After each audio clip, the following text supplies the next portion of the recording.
Hello दोस्तों, आप सब कैसे हैं। मैं रिहाना JRMCQ में आप सभी का स्वागत करती हूं। आज हम छत्तीसगढ़ शिक्षक भर्ती परीक्षा 2022 का आज का हमारा टॉपिक है विज्ञान एवं सामान्य जागरूकता का पार्ट 1, जिसमें आज हम 20 IMP क्वेश्चन ऑफ MCQ को सॉल्व करेंगे। ठीक है, आज हम मोस्ट इम्पोर्टेंट 20 क्वेश्चंस को देखेंगे। चलिए शुरू करते हैं आज की क्लास। हमारा आज का पहला प्रश्न है ये। पहला प्रश्न है, निम्नलिखित में से कौन सा विटामिन गर्म होने पर नष्ट हो जाता है। कौन सा विटामिन है जो गर्म करने पर नष्ट हो जाता है। हमारे ऑप्शंस हैं A vitamin A, B vitamin B, C vitamin C और डी विटामिन डी। ये हमारे ऑप्शंस हैं। हमारा सही आंसर होगा सी। विटामिन सी को गर्म करने पर नष्ट हो जाता है। ठीक है, विटामिन सी है जो गर्म होने पर नष्ट हो जाता है। चलिए आगे बढ़ते हैं, देखते हैं दूसरा प्रश्न। दूसरा प्रश्न है, पाचन है भोजन को, पाचन क्या है और भोजन को क्या करता है ये बताना। ठीक है, हमारे ऑप्शंस हैं ए जटिल से सरल अणुओं के रूप में बदलने की क्रिया, बी सरल से जटिल अणुओं की रूप में बदलने की क्रिया, सी जीव द्रव्य में बदलने की क्रिया और ऑप्शन डी है इनमें से कोई नहीं। ठीक है, हमारा आंसर हो जाएगा ए। भोजन का कार्य होता है जटिल से सरल अणुओं के रूप में बदलकर भोजन को पचाता है। तीसरा प्रश्न है, तारपीन का तेल किससे प्राप्त किया जाता है। हमारा प्रश्न है, तारपीन का तेल किससे प्राप्त किया जाता है। हमारे ऑप्शन है ए यूक्लिप्टस का वृक्ष, ऑप्शन बी जानवरों की चर्बी, ऑप्शन सी ताड़ का वृक्ष, ऑप्शन डी इनमें से कोई नहीं। ठीक है, सही आंसर कमेंट कीजिए। हमारा सही आंसर होगा डी, इनमें से कोई नहीं। तारपीन का तेल चीड़ के वृक्ष से प्राप्त किया जाता है। चौथा प्रश्न है, मुख्यतः निम्न गैस ग्लोबल वार्मिंग के लिए जिम्मेदार है। चलिए देखते हैं ऑप्शन। पहला ऑप्शन है carbon dioxide, B carbon monoxide, C nitrous oxide, D nitrogen peroxide. ठीक है, हमारा आंसर होगा A carbon dioxide. Global warming के लिए कार्बन डाइऑक्साइड गैस जिम्मेदार होती है। ठीक है, चलिए देखते हैं अगला प्रश्न। हमारा पांचवा प्रश्न है, अर्जुन पुरस्कार दिया जाता है। अर्जुन पुरस्कार किस क्षेत्र में दिया जाता है ये बताना है। ठीक है, ऑप्शन है ए युद्ध भूमि में वीरता के लिए, बी धनुर्विद्या में श्रेष्ठ निष्पादन के लिए, सी खेलकूद में श्रेष्ठ निष्पादन के लिए, डी आपातकाल में विशिष्ट सेवा के लिए। ठीक है, आंसर कमेंट कीजिए।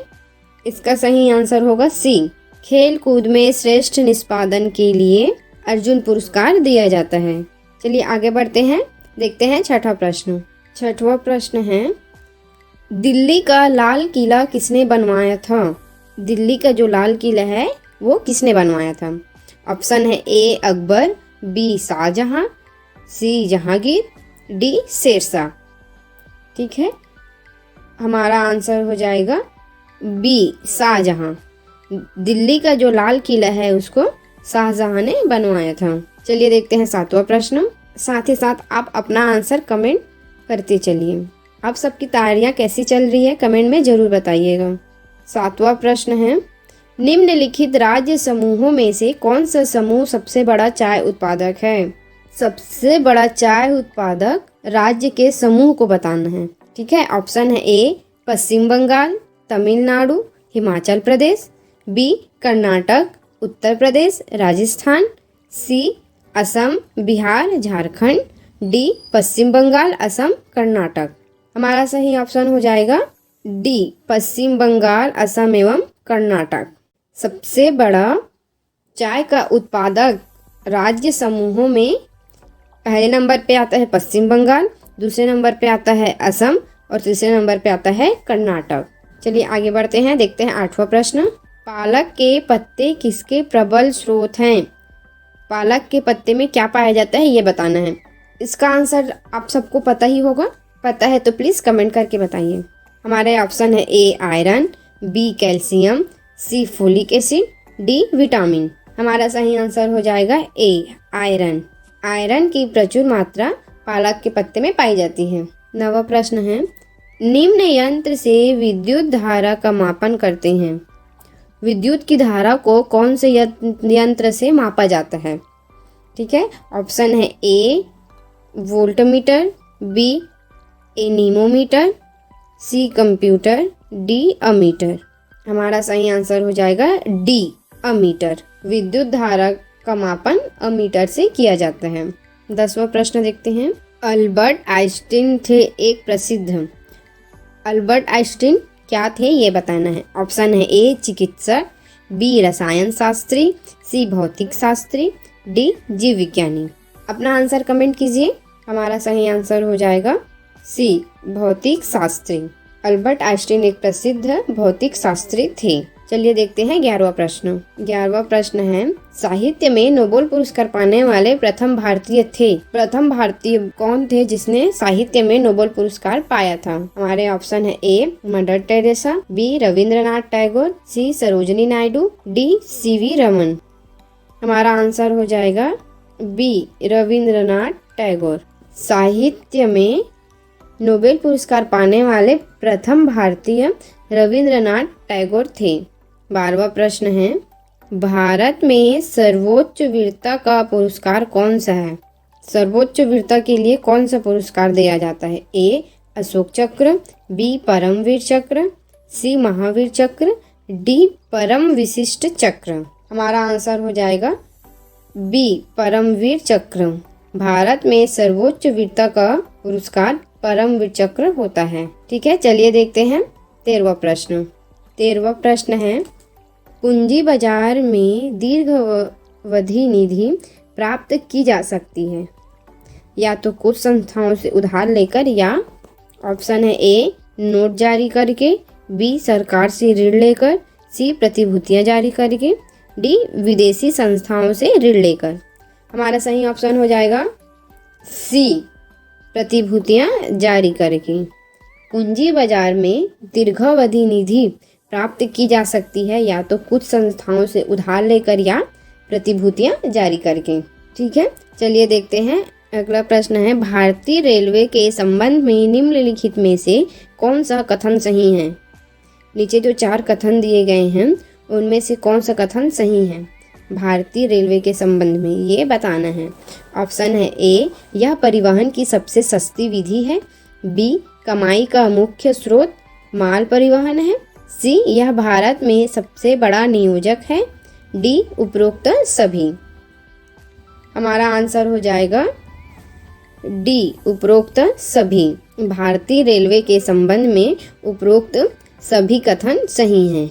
ये परिवहन की सबसे सस्ती विधि भी है, कमाई का मुख्य स्रोत माल परिवहन होता है, यह भारत में सबसे बड़ा नियोजक होता है। 15वां प्रश्न है, एक व्यक्ति ग्राम पंचायत की सदस्यता के लिए चुनाव लड़ना चाहता है, उसकी उम्र कितनी होनी चाहिए? ठीक है, एक व्यक्ति कितनी उम्र में ग्राम पंचायत के सदस्य के लिए चुनाव लड़ सकता है ये बताना है।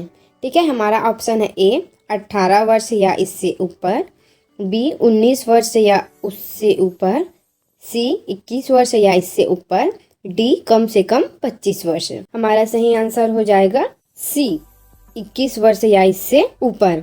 21 वर्ष या इससे ऊपर की उम्र में कोई भी व्यक्ति ग्राम पंचायत की सदस्यता के लिए चुनाव लड़ सकता है। ठीक है, और लोकसभा चुनाव लड़ने के लिए न्यूनतम आयु 25 वर्ष होती है। ठीक है, होना चाहिए। विधानसभा चुनाव लड़ने के लिए न्यूनतम आयु सीमा भी 25 वर्ष होता है, और राज्यसभा के लिए न्यूनतम आयु 30 साल का होना जरूरी होता है। ठीक है, साथ ही साथ ये सब भी याद रखिए। चलिए देखते हैं अगला प्रश्न।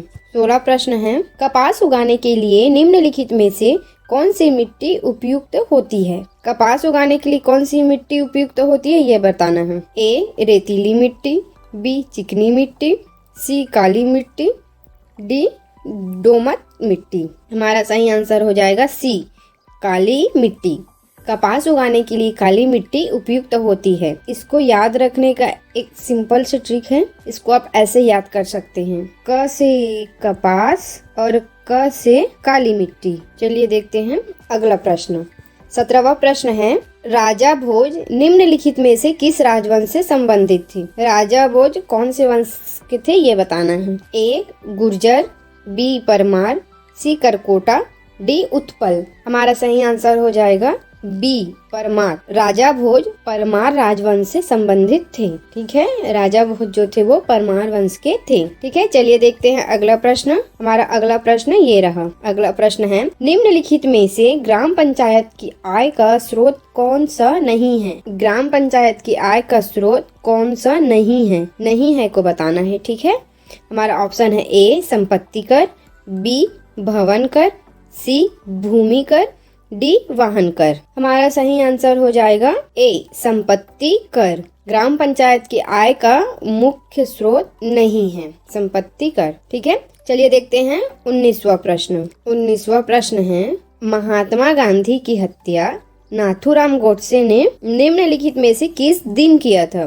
कौन से दिन किया था ये बताना है। ठीक है, हमारा ऑप्शन है ए 25 अगस्त 1947, ऑप्शन है बी 2 अक्टूबर 1948, सी 31 दिसंबर 1947, डी 30 जनवरी 1948। हमारा सही आंसर हो जाएगा डी 30 जनवरी 1948। महात्मा गांधी की हत्या नाथूराम गोडसे ने 30 जनवरी 1948 को किया था। ठीक है, चलिए देखते हैं आज का आखिरी प्रश्न जो है ये। 1857 में मेरठ में प्रथम सिपाही विद्रोह की आग किस दिन भड़की थी? ठीक है, ऑप्शन है ए 10 मई, बी 18 जून, सी 25 अगस्त, डी 11 मई। हमारा सही आंसर हो जाएगा ए 10 मई। मेरठ में सिपाही विद्रोह की आग 10 मई 1857 के दिन भड़की थी। ठीक है, ये था हमारा आज का मोस्ट IMP MCQ क्वेश्चन। इनमें से आपका कितना सही हुआ कमेंट में जरूर बताएं। और आज की क्लास आपको कैसी लगी